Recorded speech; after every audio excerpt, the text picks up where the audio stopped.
Yeah, we were told about an idea that's already started. When we first started listening, we thought it was a new idea, but as it kind of developed, we kind of got more interested in it. And it resonated with what we were talking about earlier this morning. So the idea was about training for practice nurses, so that nurses who are primarily working in physical healthcare got more information and development on mental health issues and how the two interacted. And that really fitted in with what we were talking. So I've experienced as a patient of both mental health services and physical services, and also had problems in the past of being told, oh, that's not to talk about today because that's another team's dealing with that, and found it really difficult to get kind of some cohesion in my treatment and my recovery. And that's something. But I've also been involved in Cumbria as a service user and carer, sharing my experiences as part of training for doctors.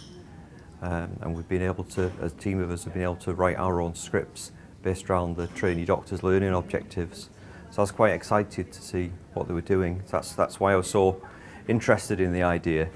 And when the presenter told us that she had actually done quite a lot of research and auditing to confirm that there was a need and look at how she could evaluate it. And I think what was also helpful is that it's not just a training course that you go for 10 weeks and get a certificate and that's it.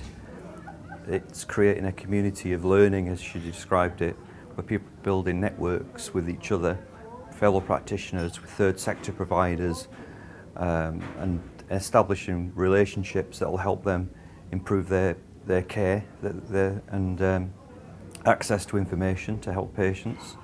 Yeah, a lot of what we're talking about, the people on my table who've had experience, we're talking about the lack of communication between teams, lack of coordination sometimes. For example, it's like at the moment, I've got mental health problems. I have long-term issues around anxiety and depression. And at the moment, I've got a really painful arthritic knee, and I can make that link. So, but I've been helped. I've had some really good practice that I've come across in Cumbria that people have helped me to make those connections.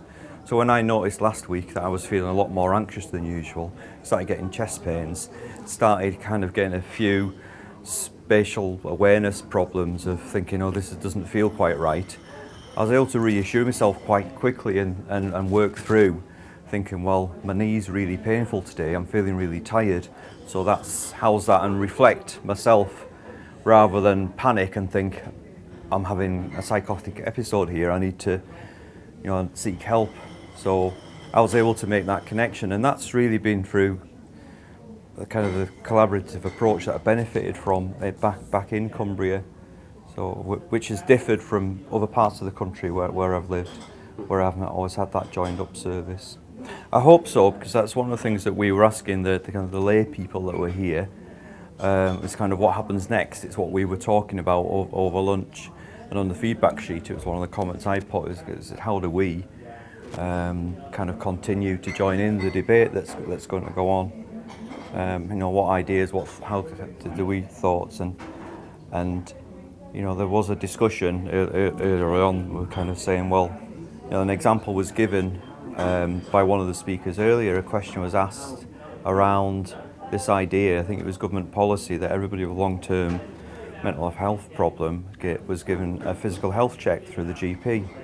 But the question, when that happened to a limited extent, it was never really monitored, it was never developed. Some GPs will have done it well, some GPs may not have done. So that great idea that came from the predecessor for NHS England and from the last government sounded great to people like me, but in reality it didn't happen, and nobody kind of took responsibility for making it happen. So what we've heard today is a lot of positive messages and what seems to be a real commitment that people want to change. People seem to be getting the message.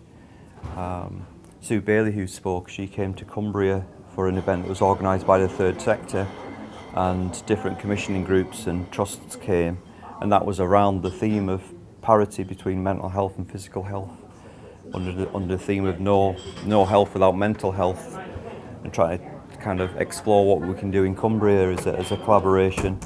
And interestingly, that was led by the third sector asking for it, and the NHS people were coming along to support it and be part of it. So I'm convinced that there's a good climate out there, that people in the NHS are genuinely committed to change and improving the service. So I'm pleased to kind of sign up and be involved in things like this.